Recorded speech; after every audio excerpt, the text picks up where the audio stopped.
जब बेटा किसी एग्जाम में बैठ रहा है, सीए की पढ़ाई करे, इंजीनियरिंग की पढ़ाई करे, डॉक्टर की पढ़ाई करे, जो भी पढ़ाई बेटा कर रहा, कंपटीशन एग्जाम में बैठ रहा हो, हम ये कोटा में बहुत बच्चे कोचिंग करने आते हैं, हम उन बेटों से कहेंगे, उन बेटियों से कहेंगे, तुम हिम्मत मत हारो, अपनी हिम्मत मत हारो, टेस्ट दो, एग्जाम दो, एग्जाम के साथ, पढ़ाई के साथ देवाधिदेव महादेव पर भरोसा रखो, विश्वास पक्का रखो। दुनिया में ऐसा कोई काम नहीं जो तुम नहीं कर सकते, ऐसा कोई काम नहीं जो तुम नहीं कर सकते। जरा सा टेंशन आया, डिप्रेशन आया और अपने प्राणों को त्याग दिया, मां बाप के बारे में सोचा ही नहीं, यह श्रेष्ठता नहीं है।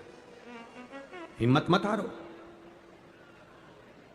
मेरा माताओं से निवेदन है, तुम्हारा बेटा कहीं पर भी पढ़ाई कर रहा हो, कहीं पर भी विद्या अध्ययन कर रहा हो, कहीं पर भी वो कंपटीशन एग्जाम में बैठ रहा हो, किसी भी जगह पर कंपटीशन एग्जाम में वो बैठे, मेरा माताओं से निवेदन है, श्राद्ध पक्ष में 3 सफेद फूल, 3 चावल के दाने, 3 सफेद फूल, 3 चावल के दाने एक कटोरी में अपने दरवाजे के नजदीक में अंदर की ओर उसको रखो। किसी भी दिन जब तुम्हारा मन पड़ जाए, श्राद्ध पक्ष में करने के लायक है। बस तुम्हारा बेटा कंपटीशन एग्जाम में बैठा हो, परीक्षा दे रहा हो, नौकरी के लिए अप्लाई कर रहा हो, या उसको कोई कुछ पाने की ललकता है और वो नहीं कर पा रहा है, या दुकान व्यापार व्यवसाय के लिए कार्य कर रहा है पर उसका नहीं जम पा रहा, कोई लोन लेने के लिए अप्लाई कर रहा है, नहीं जम पा रहा, तो 3 सफेद पुष्प और 3 चावल के दाने। पितरों की तीनों बेटियां मैना, धन्या और कला, नाम बोलिए फिर से, मैना, धन्या और कला, पितरों की 3 बेटियां। इन तीनों बेटियों का नाम लेकर दरवाजे के पास में कटोरी को रखकर, जो बेटा जो बेटी जो कंपटीशन एग्जाम में बैठ रहे हैं या कुछ ना कुछ करने की उनकी ललकता है, उस बेटा बेटी का नाम स्मरण गोत्र बोलकर उसी चावल और पुष्प को बाबा देवाधिदेव महादेव के मंदिर में भगवान श्री नंदीश्वर को स्पर्श कराकर शिव जी की अशोक सुंदरी वाली जगह, अशोक सुंदरी की जगह मालूम है ना सबको, अशोक सुंदरी का स्थान, अशोक सुंदरी वाली जगह पर उसको समर्पित कर दो। 3 महीने के अंदर बाबा देवाधिदेव महादेव उसकी नैया पार जरूर करेगा, निश्चित। पर इसके साथ में उसकी मेहनत, उसकी लगन, उसका भरोसा, उसकी दृढ़ता, उसकी पढ़ाई पक्की होना चाहिए, उसका कर्म पक्का होना चाहिए, उसकी मेहनत पक्की होना चाहिए। कितने पुष्प, कितने चावल, नाम बोलिए, जम के बोलो जरा, इधर वाले भी और इधर वाले भी, सब बोलो, मैना, धन्या और कला। ये 3 बेटी पितरों की 3 लड़कियां हैं जो पितृलोक में निवास करती हैं। इनके नाम स्मरण कर, मान लो आपको कोई ब्राह्मण देवता ने कहा कि आपके यहां पितृदोष है, आपको कह दिया कि पितृदोष है, तो आपको घबराना नहीं है कि महाराज जी मुझे क्या करना पड़ेगा, पितृदोष है। एक चावल का दाना घर में से लीजिए, हथेली पर रखिए, पानी का जो मटका होता है, हंडा होता है, पानी का जो मटका है, हंडा है, जहां पर रसोई घर में तुम पानी रखते हो, उस हंडे के पास में, मटके के पास में उस चावल के दाने को लेकर जाइए, अपने पितरों का स्मरण कर स्वधा स्वधा स्वधा स्वधा स्वधा 5 बार बोलकर शंकर भगवान के शिवलिंग पर, तुम्हारे घर में शिवलिंग हो तो घर में, और अगर मंदिर में शिवलिंग हो तो मंदिर में, उस चावल के दाने को चढ़ा दीजिए।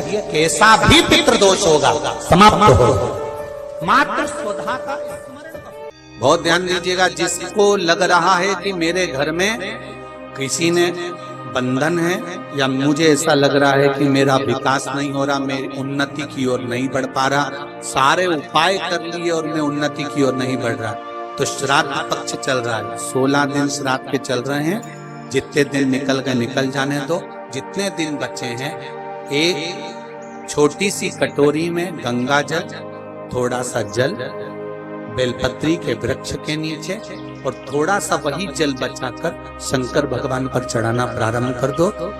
ये 16 दिन निकलेंगे, आपको खुद नवरात्रि में अंतर मालूम पड़ जाएगा कि उन्नति की ओर बढ़ना प्रारंभ करा कि नहीं करा। थोड़े से जल में गंगा जल मिलाकर बेलपत्री के वृक्ष के नीचे डालिए और थोड़ा सा जल देवाधिदेव महादेव, उसी कटोरी का जल, ये उसी पात्र का जल, उसी कलश का जल, चाहे तो आप कटोरी में ले जाओ, चाहे तो आप गिलास में ले जाओ, चाहे तो आप तांबे के पात्र में ले जाओ, चाहे तो आप कलश में भर कर ले जाओ, या रोज जल चढ़ाने जाती है उसमें थोड़ा गंगा जल डाल के ले जाओ। पहले बेलपत्री के पेड़ के नीचे चढ़ा दिया, उसी जल को ले जाकर थोड़ा सा बचा हुआ शिव जी को चढ़ा दिया। बाबा से विनती कर ली, बाबा हमारी उन्नति नहीं हो रही, बड़े दुखी हैं, आगे नहीं बढ़ पा रहे, बहुत कष्ट में हैं, बाबा संभालना।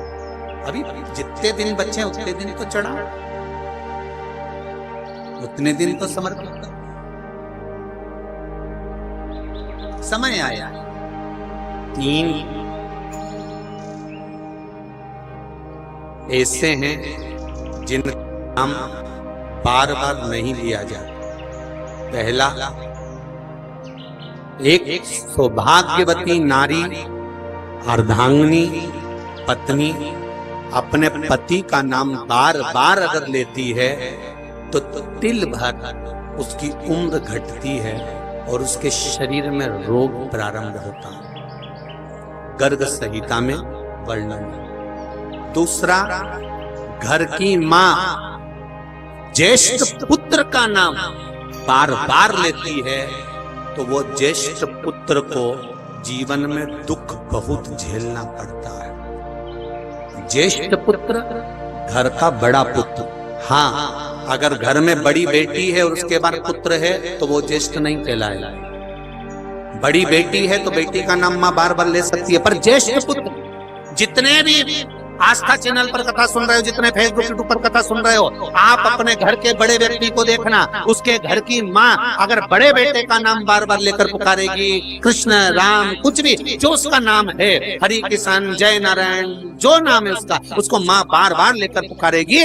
ज्येष्ठ पुत्र का नाम जब माँ बार बार लेकर पुकारती है तो ज्येष्ठ पुत्र को 3 तकलीफों से गुजरना ही पड़ता है। एक तन दुखी, दूसरा मन दुखी, तीसरा धन दुखी। या तो वो तन से कष्ट में होगा, या मन से कष्ट में होगा, या धन से कष्ट में होगा। उसका जीवन थोड़ा न थोड़ा संघर्ष में निकलेगा। क्यों? क्योंकि माता का फर्ज है कि ज्येष्ठ पुत्र का नाम बार बार मुख से ना लिया जाए। अगर ज्येष्ठ पुत्र को, बड़े पुत्र को माँ को बुलाना है तो उसके नाम से ना बुलाते हुए कोई उपनाम, कोई साधारण सा नाम माँ को अपने बेटे का रख देना चाहिए। इसलिए हमारे यहाँ पर जो बड़ा बेटा होता था ना तो उसको माएं बड़े प्रेम से हर कुछ बोल देती थी, ये तो कल्लू है, ये तो लल्लू है, ये तो पप्पू है, ये तो ऐसा है, ये तो वैसा, कुछ भी उसका नाम माँ कुछ भी अपने मन से रख देती थी। क्यों रे कनुआ, क्यों रे काना, माँ उसका नाम रख देती थी। क्यों रे रघु, क्यों रे रघुवीर, माँ उसका नाम कुछ भी रख देती।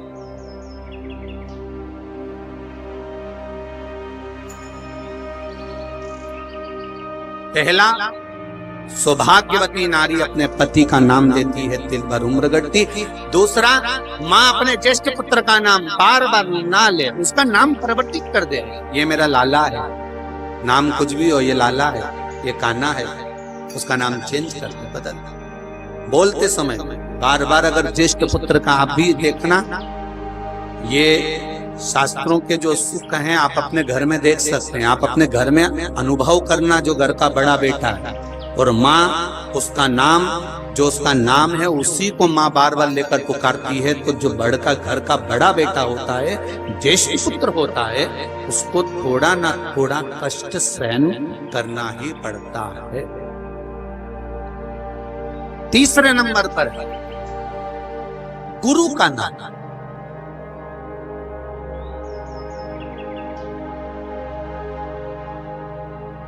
शिष्य गुरु के नाम का स्मरण अर्थात गुरु मंत्र का स्मरण करें।